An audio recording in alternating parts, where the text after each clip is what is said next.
Hello, listeners. Welcome to Pathfinder, the podcast where we talk to experts to help students explore different majors and paths forward. Today, we're focusing on the hot field right now, artificial intelligence. We're joined by Sourabh, who earned a PhD in AI at just 25 years of age, back when AI wasn't nearly as popular. He's since worked across research and product leadership roles in FANG companies, where he works on large-scale machine learning systems that impact millions of users. Thank you so much for joining us, Sourabh. Great to be here. To start off, you know that AI is everywhere now, right? But when you decided to pursue a PhD in AI, it wasn't nearly as mainstream at all. What drew you to AI so early, and how did you decide this was something worth committing to long term? Okay, thanks for having me.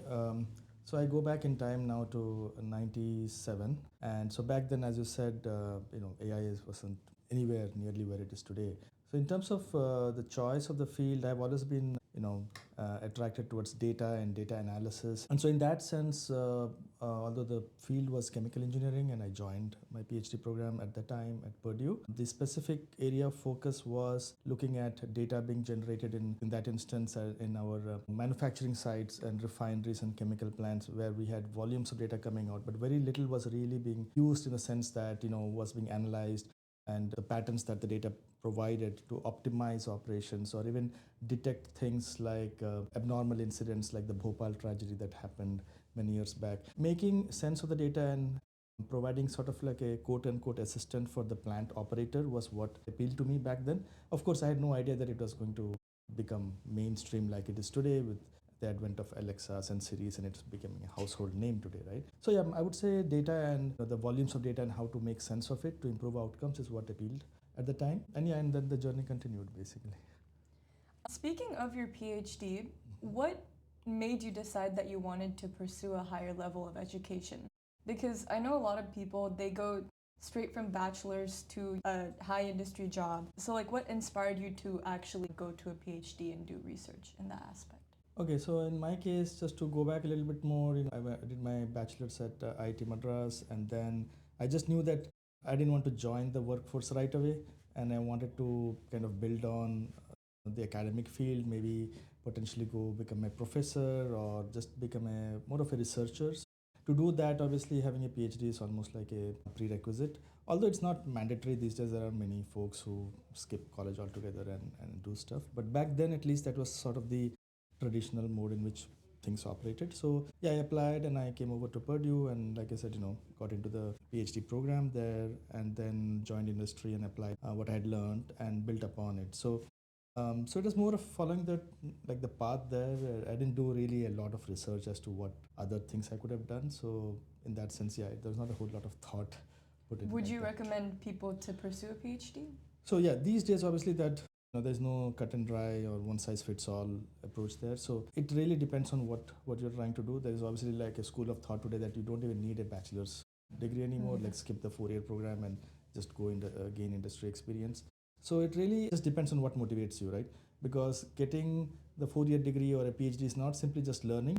Also network, you also meet people, and there is a whole ambience and environment that can benefit you longer term. So if you're not so much interested in doing like hardcore research and you just want more applications oriented stuff, getting into start building your own AI agents and apps. So maybe that's a faster route. Yeah, it's kind of, no one size fits all. So Peter Thiel is a popular investor who believes in the philosophy that many people can just skip college and start a business directly. He has this scholarship you might be familiar with called the Thiel Scholarship, where he gives a bunch of money to a few people to start their own companies immediately. So in your perspective, which degrees do you believe need a degree, and then which fields of study do not require a degree in college? Yeah, so this is a common thing, right? So there are, this Bill Gates dropped out of college, Mark Zuckerberg dropped out of college, Steve Jobs dropped out. So and they went on to build billion-dollar companies. So in terms of fields of study, I mean, with respect to that, AI and computer science obviously is evolving very fast. There are agents that are coding for you these days, right? But more traditional things, if you are going into obviously medical sciences or things that still require like a residency to, in terms of outcomes, right? You're dealing with humans there and surgeries and things of that, which are very sensitive, right? Versus coding up stuff, you made an error, it's not a big deal, you can fix it.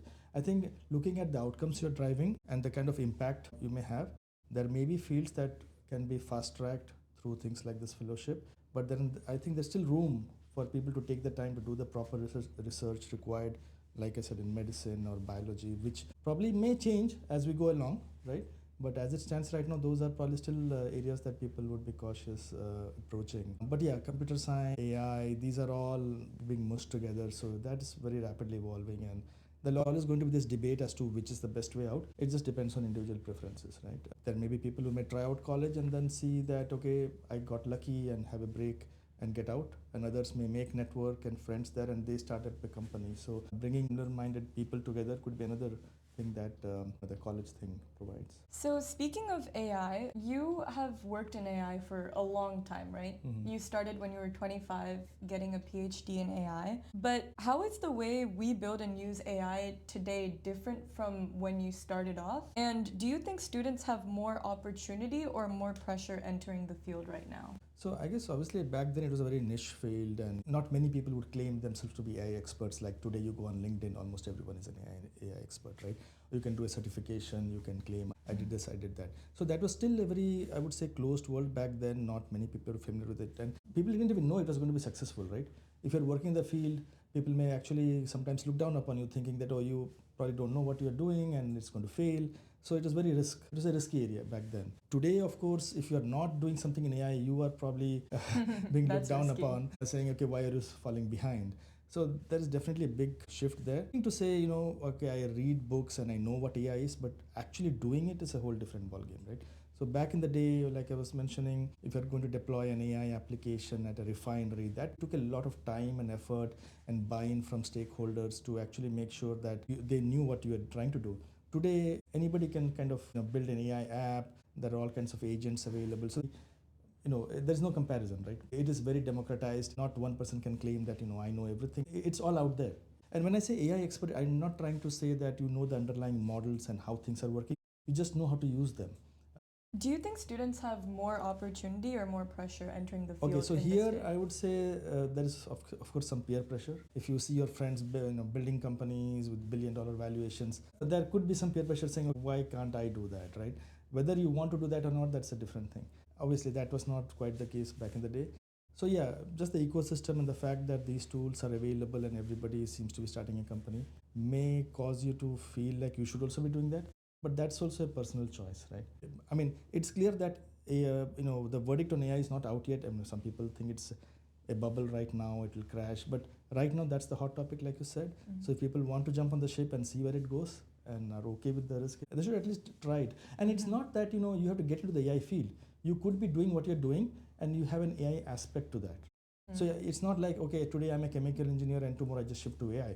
In whatever I'm doing, to be more efficient and more productive, I could still be using AI tools to infuse them into my current work. So it doesn't mean that you have to leave what you're doing and just completely shift.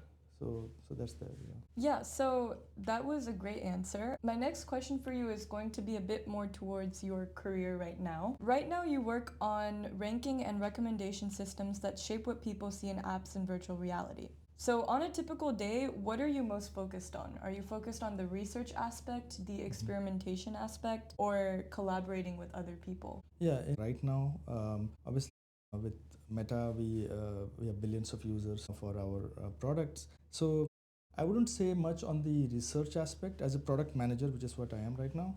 My role is more to bring the different stakeholders together, preparing for what should we be building and how does it enhance the end user experience. So you always want to keep the end user in mind, right? Because we are building towards for either improve the experience they are seeing, making it more relevant. So knowing what the user wants, so from a user requirement standpoint, what capabilities we today have and where the gap is, and who do we need to connect with, the different stakeholders. You could be working with data scientists, the product designers, engineers, to kind of come up with what should the roadmap look like.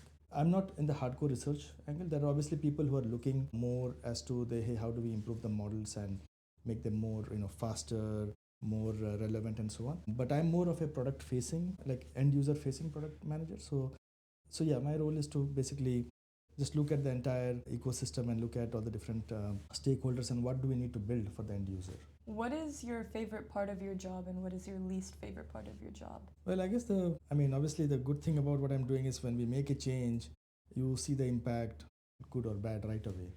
Because, I'm talking about like an app that's used by 3 billion users. So when something works, people are happy about it. And there's obviously the metrics that you see, whether you're increasing engagement or things of that nature.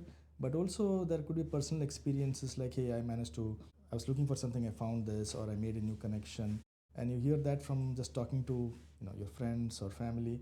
So that gives you some satisfaction that okay, there is something you're working on that's making some meaningful difference. As far as sorry, the other part was what doesn't make me happy. Yeah.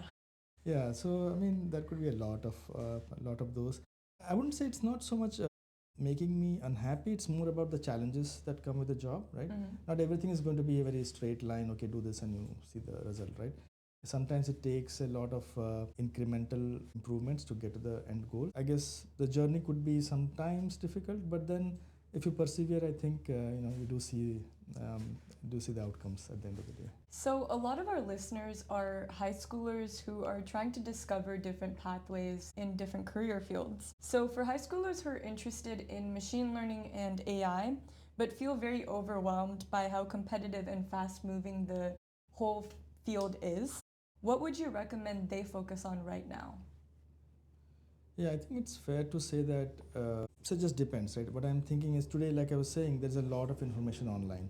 You have online courses you can read upon that don't require you to even have any background in these fields. So one thing you could do is you could just try them out. You in your spare time, go. I personally do that even now, like watching YouTube videos on what's happening, in terms of the field.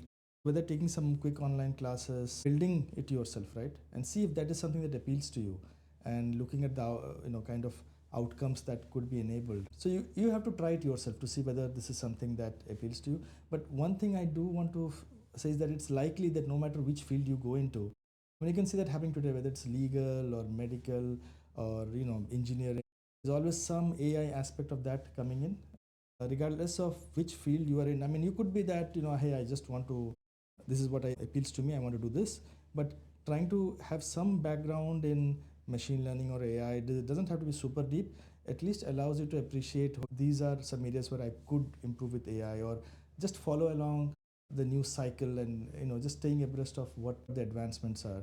So I would say try out something on your own, take some classes. The obviously Coursera and all the big universities offer these free classes, and see if that is something you might want to do. And even if you don't go full time into it, you can still apply pieces of it into whatever field you choose. Are there any foundational skills or ways of thinking that matter more than chasing trends? So I guess chasing trends will always be there, but I think with you're talking specifically with respect to the AI and ML fields, or in general? Any way you want to talk about it. Yeah, I think some of the basics and foundational stuff should always be solid. Question the data. I mean, why is what it is? So having that curiosity and that mindset as to not just taking things for granted, like, okay, this is the way it is. But if you have that curiosity as to, I would like to understand a little deeper as to why anything works the way it does. I think having that attitude also helps in AI ML, of course, because obviously there's a lot of things around safety, AI safety, hallucinations. AI is not always right.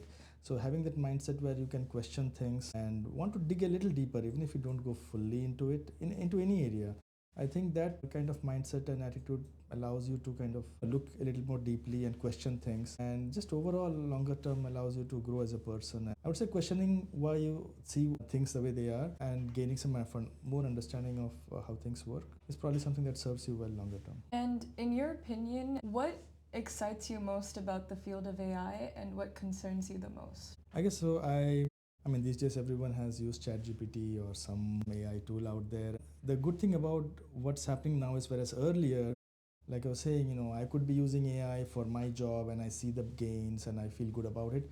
But it is so much out there now. Anybody can try it and see whether the kind of difference it makes. Obviously, from summarizing documents to writing stuff for you, these are day-to-day things that can be made much more efficient. So that bang for the buck and the ROI is very transparent to the population today. Now, they don't need to understand the nitty-gritty of how it is doing it, right?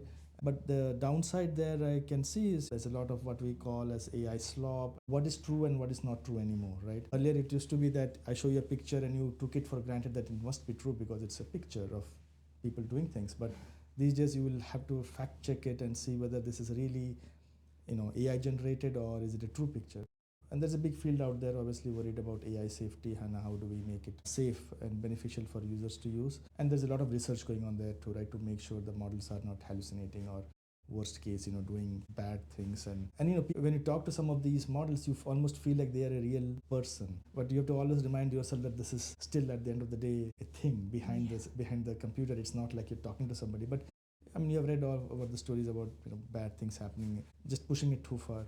So I would think that with any new technology, there is always going to be some pros and cons. So at least for now, the pros seem to outweigh the cons, and that's why there's a lot of investments happen. But at the same time, we have to be mindful that we have to be still careful. There could be more ramifications beyond just at the personal level. But yeah, it remains to be seen how it all pans out. So to wrap up this conversation, I have one final question that I ask all of my guests, and that is, if you had the power to rewind time and you could go back to your high school years, what piece of advice would you give to that kid? At least coming from where I came from back in the day, there was always that, I guess, engineer versus doctor in terms of what you want to do, right? And there was always obviously some peer pressure in terms of, hey, this person got in here, there, what are you doing? I mean, you always question that. And because you had not seen enough of the world as to what the possibilities are. So today that's very different, right? Especially even in India right now, there's so much information available online, and nobody really thinks about, oh, this person is not an engineer or a doctor, so maybe they could not get in there, that's why they became something else, right? So I think that mindset has changed. So I would tell myself back then, it's not clear, right? People say follow your passion, but do you know your passion when you're in high school? But to evaluate what your passion might have been, maybe I could have tried different things. So I would tell myself to go and explore some more and see what might have clicked versus, hey, this is what people do, so I just follow the trend. So yeah, just maybe to summarize, be more curious and maybe have advise the high schoolers to try out different things and see what interests them more versus following the kind of the herd mentality. Yeah, that's great advice. I know that my parents also faced the same sort of philosophy when they were younger. I'm pretty grateful to grow up in an age where that's no longer true. But anyway, thank you so much, Sourabh, for joining us today and sharing your journey in AI research to building real-world systems in Meta. To our listeners, we hope this episode show you that sometimes the best paths aren't the trendiest ones. Also, make sure to check out Sourabh's LinkedIn, which will be on our description below. You can learn more about him and his career through there. And thank you so much for tuning in to Pathfinder, and until next time, keep exploring and stay curious. Thank you.